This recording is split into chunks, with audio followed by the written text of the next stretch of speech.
안녕하십니까. 진세골 사랑의 집 이사장 주수일입니다. 지난주에는 하나님께서는 믿는 자의 생애를 역전승으로 인도하시는 최고의 역전승 연출자이시라는 것을 말씀드렸습니다. 그래서 오늘 여기서는 이혼의 어려움을 극복하고 이것을 계기로 오히려 인생의 후반부를 행복한 가정으로 역전승을 한 가정을 하나 소개하겠습니다. 순철 씨는 첫눈에 반한 아름다운 여인을 아내로 맞아 행복한 결혼 생활을 시작했습니다. 그런데 일남일녀를 낳고 40대에 들어서면서 직장을 그만두고 택시 운전을 하게 됐습니다. 그런 대로 잘 살아왔는데 아내의 과도한 고집으로 집안의 재산이 축인하면서 문제가 생겼습니다.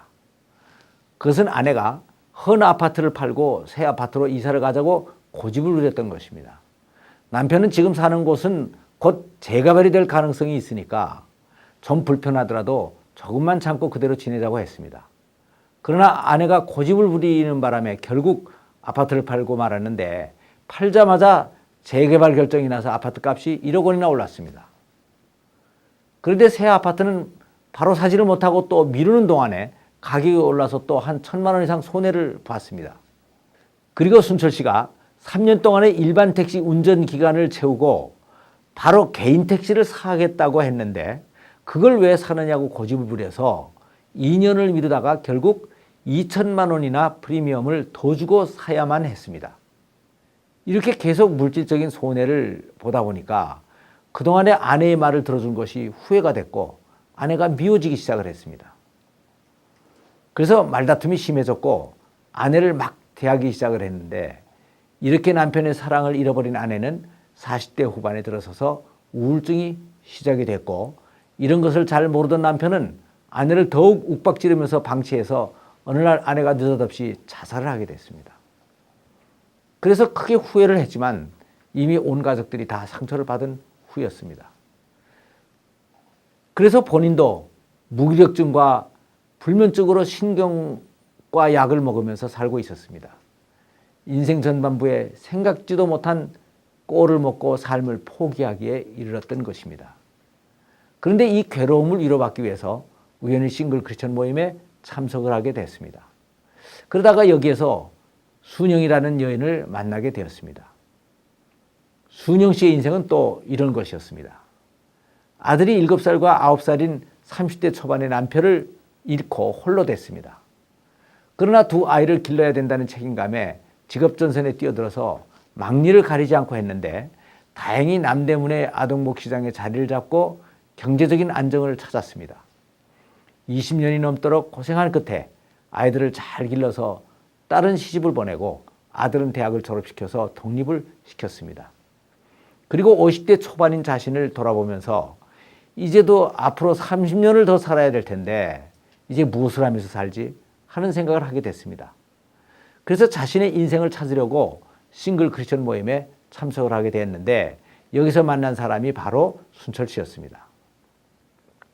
처음에는 5년이나 연하인 순철 씨를 남자로 보지를 않았습니다. 그러나 그가 너무 절망하고 있는 것이 안쓰러워서 위로가 되는 성경 말씀을 몇 개 주었는데 그 말씀이 순철 씨를 치유하면서 말씀의 교제가 계속이 되었습니다. 그러다가 이것이 사랑으로 이어지고 6개월 이상 교제를 하다가 결혼을 하기로 결심을 하게 됐는데 문제는 아이들과 두 사람의 경제적인 차이 문제였습니다. 순영 씨는 그동안 시장에서 장사를 해서 집과 가게가 있었고 현금도 상당히 모아놓고 있었습니다. 그러나 순철 씨는 7천만 원 정도의 개인 택시 하나를 가지고 있었지만 그동안 우울증으로 시달리면서 일도 제대로 하지를 못해서 은행 대출을 받아서 쓰고 있는 입장이었습니다. 그래서 집을 팔고 나면 남는 돈이 거의 없었습니다. 그러니까 경제적인 면에서 너무 차이가 났습니다. 게다가 순영 씨의 경우에는 큰딸이 이미 결혼을 했고 아들은 이미 대학을 졸업하고 독립해서 나가 살고 있으니 자녀 부양에 문제가 없었는데 순철 씨의 아들은 큰딸이 고3이고 아들이 중3이었기 때문에 당분간 더 부양을 해야만 되는데 경기가 안 좋아서 택시 수입도 줄어서 더 큰 문제가 됐던 것입니다. 게다가 그 아이들은 어머니가 우울증으로 잘 돌봐주지를 못했었기 때문에 성격도 이상하게 형성이 되어 있었습니다. 이것을 알게 된 순영 씨는 결혼을 앞두고 내가 왜 뒤늦게 이런 재혼을 해서 고생을 하나, 내가 미쳤지 하는 생각이 들었습니다. 그래서 이것이 과연 하나님이 기뻐하시는 뜻인가 하는 것을 놓고 기도를 하게 됐습니다. 그런데 순철 씨는 30년 동안 교회를 다녔지만 참 신앙은 모르고 있었습니다. 그런데 순영 씨의 도움으로 새로운 신앙을 찾았던 것입니다.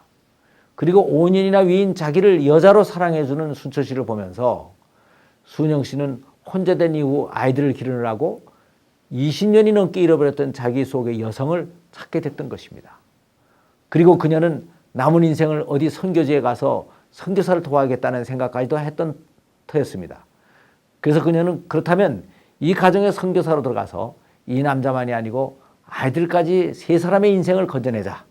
그러면 하늘나라에서 나의 상이 최소한도 3개는 되는 게 아닌가라는 생각을 하게 됐는데 이것이 바로 기도의 응답으로 나타났습니다. 이렇게 맺어진 이 부부는 정말 50대 중반의 새로운 인생이 시작됐습니다.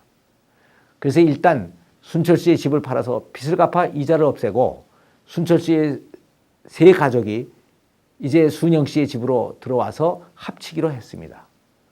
그리고 행복한 가정을 이루기 위하여 이들은 같이 부부 학교를 수료하고 여기에서 배운 대로 아내는 남편을 존경하고 세워주며 남편은 아내를 자상하게 보살폈습니다. 새벽같이 나가는 남편은 문간에서 키스로 배웅해 주는 건 기본이었고 남편이 하루 수입이 최하 10만 원은 돼야 되는데 7만 원만 벌고 일찍 들어와도 여보 너무 수고했어요. 늦게까지 하다 몸이 상하면 돈이 더 들어갈 텐데 일찍 끝내기를 잘했어요. 경기가 좋아지면 더 벌게 되겠죠 뭐 하고 격려를 아끼지 않았습니다. 그리고 모자라는 생활비는 순영 씨가 100만 원 가까이 늘 보탰습니다. 그리고 여보 내가 어쩌다가 당신 같은 사람을 만났지 흙 속에서 캐고 보니 당신은 진주야 라고 얘기하면 남편은 당신이야말로 우리 집의 천사예요. 당신 같은 사람을 내게 보내준 걸 보니까 하나님 나를 정말 사랑하시나 봐 하고 맞장구를 쳤습니다. 늦게 배운 도둑이 날 새는 줄 모른다더니 50대 중반의 닭살 신혼부부가 된 이들은 서로 내가 뒤늦게 이렇게 행복해져도 되는지 모르겠소 라고 고백들을 합니다. 그런데 이들이 이렇게 인생의 역전승을 하게 된 비결이 있습니다. 그것은 바로 순철 씨와 순영 씨 두 사람이 다 그 나라와 그 의를 먼저 구하는 자세로 배우자를 선택했다는 것입니다. 이들은 배우자를 구하는 기준을 현실적인 이익보다는 하나님의 뜻을 선택했던 것입니다. 이것이 바로 이들 부부가 재혼에서 역전승을 이끌어내어 풍성하고도 행복한 가정을 이루게 된 가장 큰 비결이었던 것입니다. 예, 감사합니다.